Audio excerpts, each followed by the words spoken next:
So I'm delighted to welcome all of you to our campus, and I hope you've noticed that we're doing our bit to make Troy really beautiful, as well as an exciting place.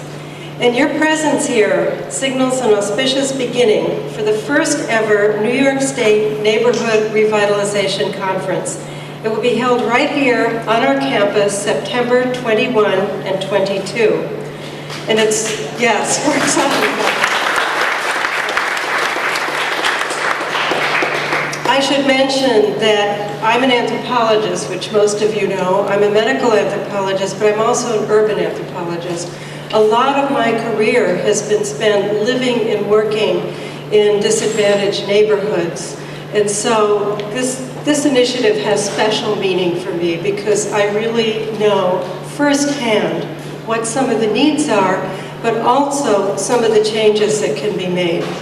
And for example, the Albany program that is trying to prevent gun violence is modeled on a program that was started when I was Dean of the School of Public Health at University of Illinois, Chicago.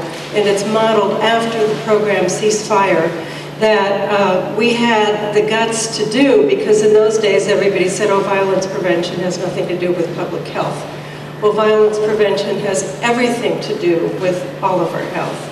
So getting together a diverse group of people, like the group assembled here and the group that we will have here in September, federal, state, and local elected officials, community, education, and business leaders, friends, and neighbors, all coming together to collaborate as we work together to build and strengthen the local neighborhoods throughout New York State is an absolutely essential way to accomplish some of these goals. And some of you also know that I do walk the walk. I live across the street down this way. Now I admit, I live in a really nice house that belongs to the Sage Colleges, but my husband and I are very embedded in the Troy community.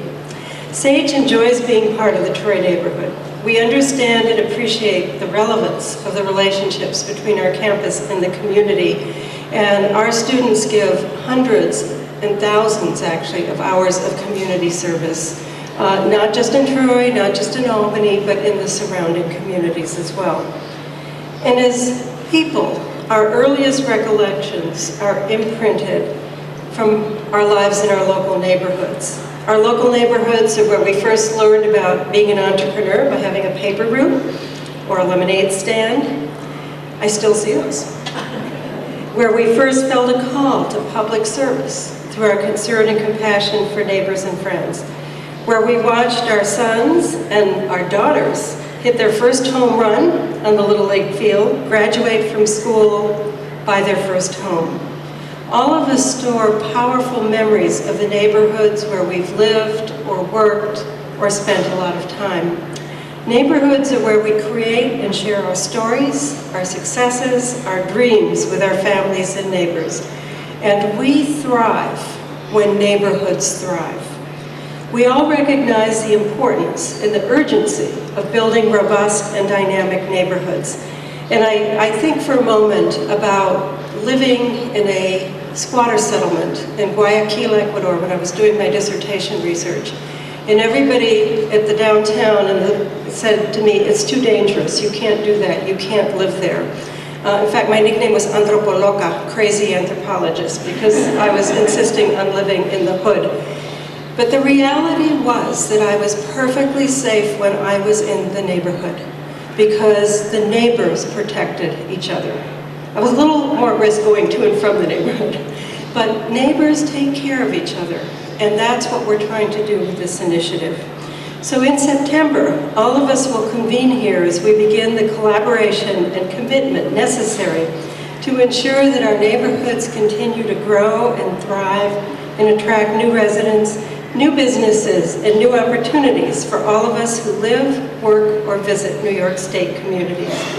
So the Sage Colleges are very proud to partner with the New York State Neighborhood Revitalization efforts. Welcome to you all.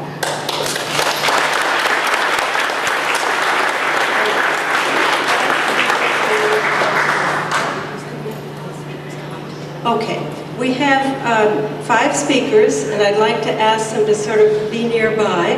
I'm going to first introduce you are nearby, Congressman Paul Tonko. Congressman.